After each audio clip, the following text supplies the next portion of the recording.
alẹ́ ò bá yemi eyín ẹ̀ka yọ̀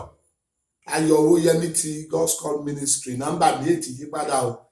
08063292228 òkèjì 09090065002 Ondo emanемane ìwítẹ̀ ndèmí ṣe ìwítẹ̀ alẹ́ bó bá ti mọ̀ fi àkókò kan rá ìwé ní ríbẹ̀ wọ́n ti tò wà fọ̀tẹ̀ alẹ̀ gàmbá ìjà ká tò alẹ́ fi ń gbé wo fọ̀ nígbà ẹ̀ bó bá gbé ìwé ìròyìn yẹ ká wọ́n yẹra dẹ́ ká wọ́n àti bíbélì tó bá gbé ta ló ka yìí díẹ̀ nǹkan ẹ̀ràn àdàbọ̀n fọ ìwé kànáà yẹ̀dá ẹ̀ kéṣe kẹ bàlọ́ ti wí tẹ́ alẹ̀ nínú bíbélì ugbàdọ́ ọdọ́ àkàìmọye sẹ́yìn nígbè ìwà kaṣẹ́ ọ̀hún ẹ̀kọ́ iná ìwé ìròyìn wọ̀nyí dúró bẹ́ẹ̀ ka méjèèjì papọ̀ bẹ́ẹ̀ iná yẹ̀dá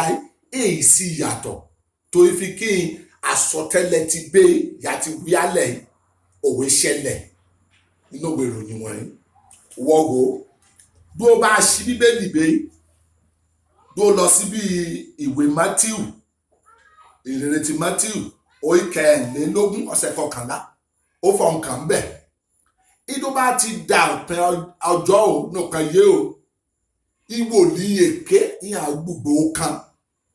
ìyàn dé àkàkọ́ ènìyàn ṣìnà ìjọba Ọlọ́run ó fọ owó tẹ alẹ̀ ló bá ṣí bébé papọ̀ pàdé pásítọ̀ yóò mú pábà yàn lò pásítọ̀ yóò rí ọmọ ènìyàn mọ́lẹ̀ pásítọ̀ yóò pọ́ mọ́ ó ti fọ́ wòlíì èké fi arúgbó òkèjì ní ìwé Àìsáyà orí kẹrin ọ̀sẹ̀ àkọ́kọ́ ń bẹ̀ nípa obìnrin mo fọ tó bá ti fẹ́ da ìgbọ̀kan o iye obìnrin méje ìyàn lé aṣọ ọkùnrin kan ìyàn kà fi ìwọ máa bọ́ wá ìwọ máa aṣọ kò wá dàkàjọ orúkọ ẹ ó ní mo bá yéun mo fọ ayéun núṣe ọfọ lọkọ láyà dó ìṣèrí bẹ́ẹ̀ núde ohun ti fọ níbẹ̀ nígbàdàn òwe ṣẹlẹ̀ níbẹ̀ òkẹta inú àwọn àsùndí ìka lọ ní ìwé Pétérù kejì orí kẹta ọ̀sẹ̀ kẹta ìyàn ká gbọ́ o ìyàn má dẹ̀ ìgbàgbé o ìnìgò bá ti dà o pẹ́ ọjọ́ ìyàwó ẹlẹ́gàn ìyàn ìwà pọ̀ alẹ́gàn ìyàn ìwà pọ̀ ìyàn ìka ṣìfẹ́nu wọn alẹ́gàn òyìnbó skọ́fà àka bú wọn lọ́n àka bú ọlọ́n àka bú ènìyàn lọ́n àka bú pásítọ̀ àlefi Adébóyè olè àlefi Oyèdépò apànìyàn àlefi Wọlé Ọlábínú fẹ́dọ̀mọlẹ́lú jíbi jọ tọpẹ́ wà náà tún lílọ ìwà ẹ̀kọ́ ẹ̀sùn àṣà àkàfọ̀ àkàmọ́lọ́ àkàgbòyànyàn sí àkàbùn bíbélì ti fọ́